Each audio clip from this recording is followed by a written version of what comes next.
Actually, October 2nd week pa namin alam tong mga bagay na to.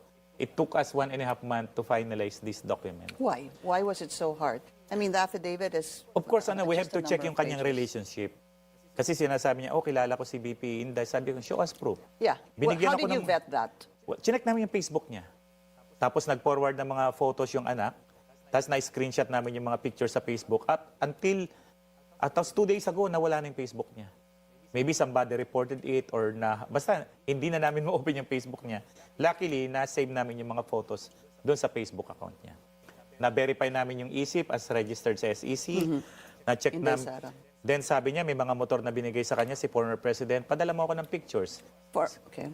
He mentioned 2 Harley Davidson saka 2 Ducati. Pinadala sa akin yung mga pictures. But how can you point to the former president as the one gifting Ramil these motorcycles? I have to check. I have to visit yung family. Tingnan ko yung motor, tingnan ko yung papers talaga.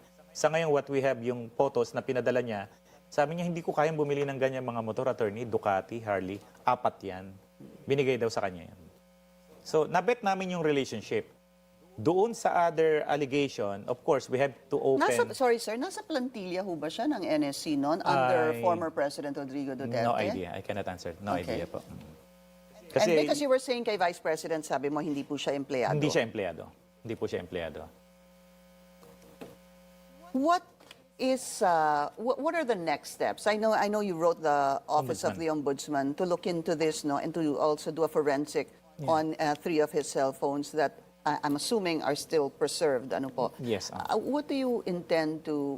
What is the hope for an end game for this? What is the end game? Well, siguro in the next few days, we plan also to seek assistance sa NBI if they conduct further investigation and request from the court the examination ng 3 mobile phones na to investigate yung mga allegations na to. And you're saying that once there's a forensic, once tingnan po, kalkalin yung cellphone niya, mapapatunayan po ba Yung mga itong kwento. kanyang mga sinalaysay? Yes. Sabi nga niya, attorney, kunan mo lang yung phone ko, nandyan lahat yan. And yeah. Pati yung mga numbers ng kausap ko, nandyan lahat. And then another thing, when I asked you if you have proof or corroborative evidence, you said there is possibly somebody else there in jail in Camp Bagong Diwa, in a detention center rather in Camp Bagong Diwa, who may corroborate Yes, his testimony. yung delivery ng money na yan.